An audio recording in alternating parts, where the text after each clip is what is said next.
De Don Colomba Marion, le Christ vit de l'âme, suite, chapitre 6, quatrième entretien.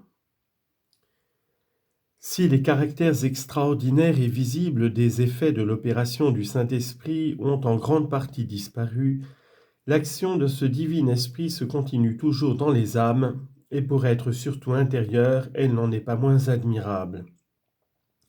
Je vous ai dit que la sainteté pour nous n'est autre chose que l'épanouissement complet, le développement plénier de cette première grâce qu'est notre adoption divine, grâce donnée au baptême, comme nous le verrons plus loin, et par laquelle nous devenons enfants de Dieu et frères du Christ Jésus.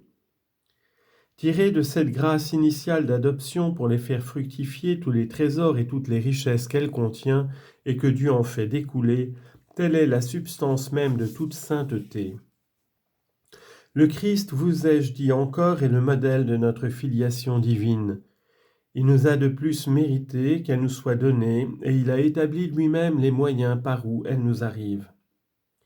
Mais la réalisation en nous de cette grâce, depuis que Jésus nous l'a rendue possible, est l'œuvre de la Sainte Trinité. Elle est cependant, et non sans motif, spécialement attribuée au Saint-Esprit. Pourquoi cela ? Toujours pour la même raison. Cette grâce d'adoption est purement gratuite et elle a sa source dans l'amour. Videte qualem caritatem dedit nobis pater ut filii Dei nominemur et simus. 1 Jean 3:1. Voyez quel grand amour le Père nous a donné, que nous soyons appelés enfants de Dieu, et nous le sommes. Or, dans la Trinité adorable, l'Esprit Saint est l'amour substantiel. C'est pourquoi saint Paul nous dit que la charité de Dieu, il veut dire la grâce qui nous fait enfants de Dieu, a été répandue dans nos cœurs par l'Esprit Saint. Caritas Dei diffusa est in cordibus nostris per spiritum sanctum qui datus est nobis. Romains 5, 5. Et depuis le moment de l'infusion de la grâce en nous par le baptême, l'Esprit Saint demeure en nous avec le Père et le Fils. Si quelqu'un m'aime, a dit notre Seigneur, mon Père l'aimera et nous viendrons à lui et nous ferons en lui notre demeure. Ad eum veniemus et mansionem apud eum faciemus. Jean 14, 23. Nous viendrons à lui et nous ferons chez lui notre demeure. La grâce fait de notre âme le temple de la Trinité sainte.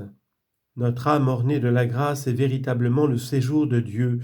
Il habite en nous non seulement comme en toute chose par son essence et sa puissance, par lesquelles il soutient et conserve toute créature dans l'existence, mais d'une façon toute particulière et toute intime, comme objet de connaissance et d'amour surnaturel.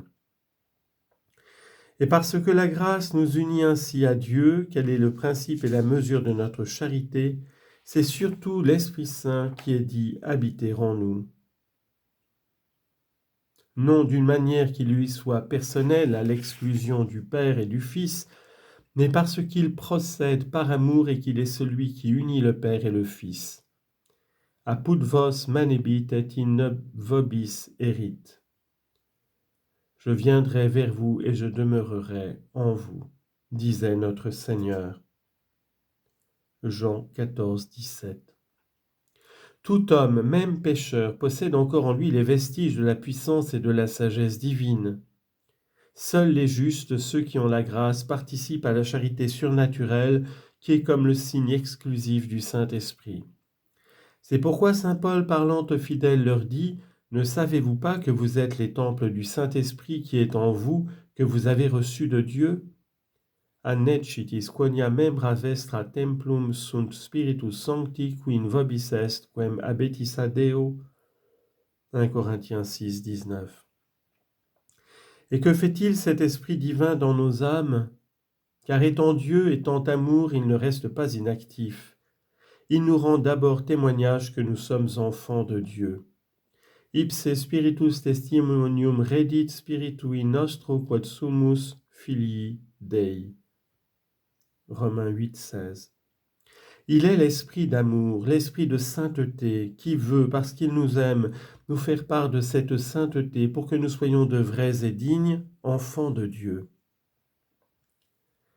Avec la grâce sanctifiante qui déifie pour ainsi dire notre nature et la rend capable d'agir surnaturellement, l'Esprit Saint dépose en nous des forces, des habitudes, qui élèvent au niveau divin les puissances et les facultés de notre âme.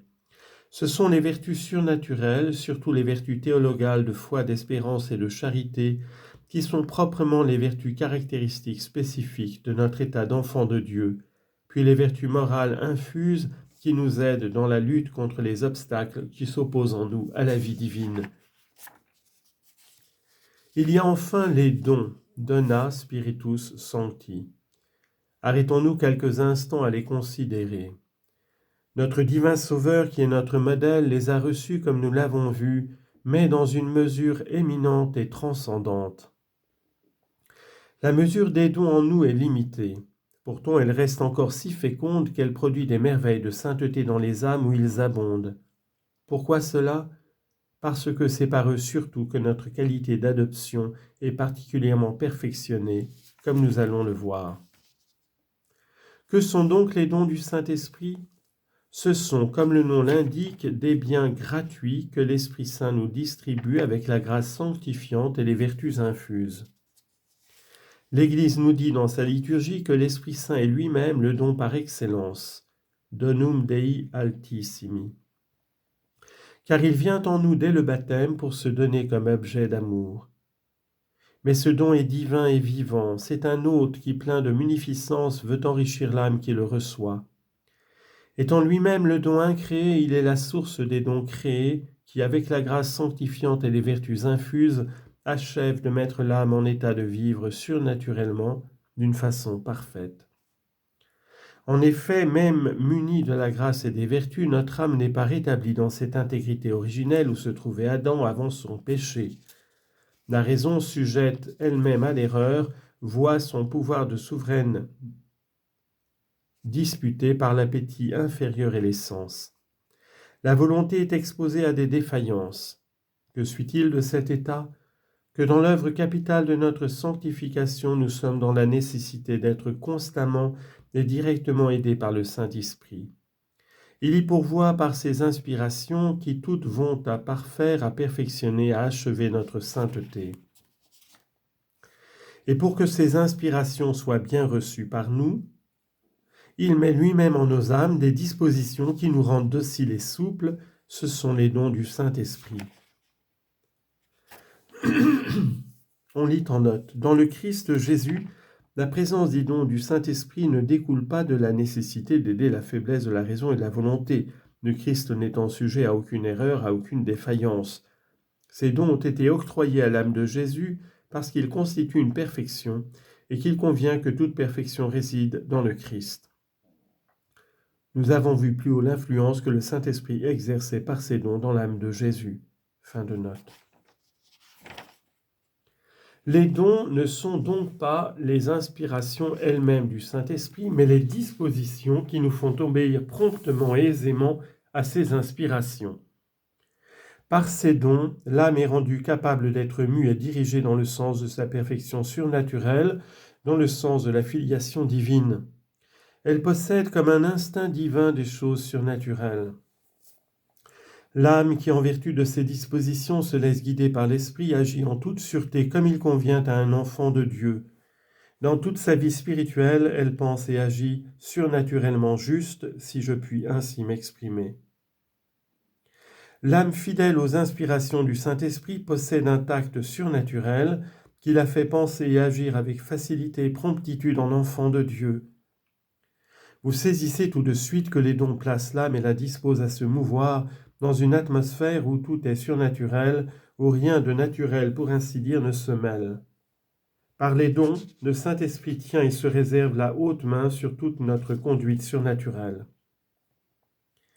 Et c'est là pour notre âme, et c'est là pour nos âmes un point capital. Notre sainteté étant d'ordre essentiellement surnaturel.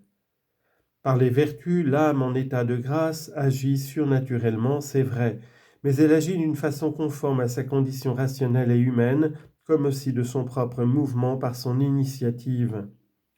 Par les dons, elle est disposée à agir directement et uniquement sous l'impulsion divine, tout en gardant bien entendu sa liberté, laquelle se manifeste par l'acquiescement à l'inspiration d'en haut, et cela d'une façon qui ne cadre pas toujours avec sa manière rationnelle, naturelle de voir et d'envisager les choses.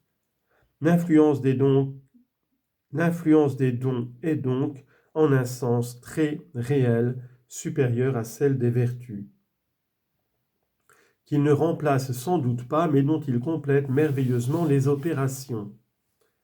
Par exemple, les dons d'intelligence et de science perfectionnent l'exercice de la vertu de foi.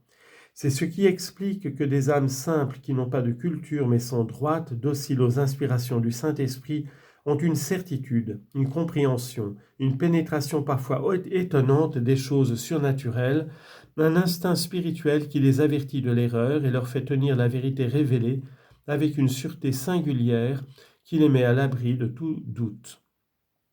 D'où vient cela ?